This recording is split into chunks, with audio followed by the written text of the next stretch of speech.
First of all, the transportation deficit projected over the next biennium at $600 million, $700 million. Your thoughts on how it should be filled, sir?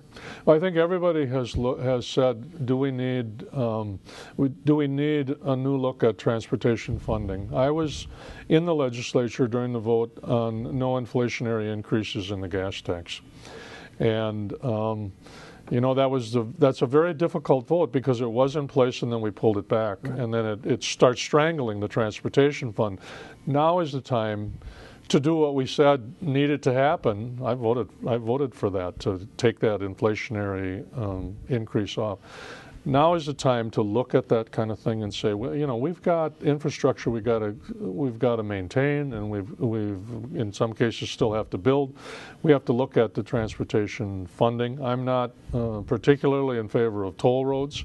I do see the logic in users of especially interstate and the big highway system paying for their use of that road through fuel tax and license plate fees and all that kind of stuff. But and I also recognize that there is an effort in the state, and there has been from time to time, to make sure that various funds are segregated and that we don't move dollars from another fund into the transportation fund or out of the transportation fund. I mean, I see the logic of that.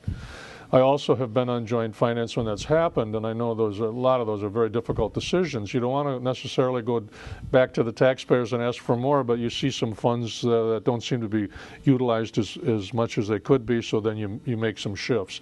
So in the transportation discussion, if you really, really draw a box or a fence around the transportation funds, you do take the flexibility out of state government and away from the Joint Finance Committee and away from the governor. And so that's not an easy decision either. But I mean, I recognize why people would be thinking that way, but it's not an easy one. Well, I think voters are actually having a say on transportation specifically on this ballot, because they get the choice of whether to make a constitutional amendment the lockbox on, you got it, on our transportation fund. You'll remember when Governor Doyle, the same governor under which Mary Burke served, raided the transportation fund. Our administration paid that back, and we also have made a big investment in infrastructure. When you live in a goods-based economy like we do here in Wisconsin, our twin drivers are agriculture and manufacturing, two very goods-based economic drivers.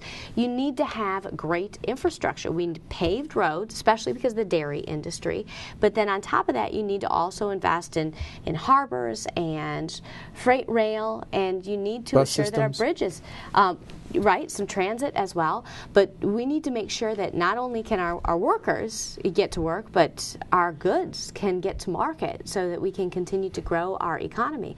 This has been a priority of our administration, and we continue to look for feedback.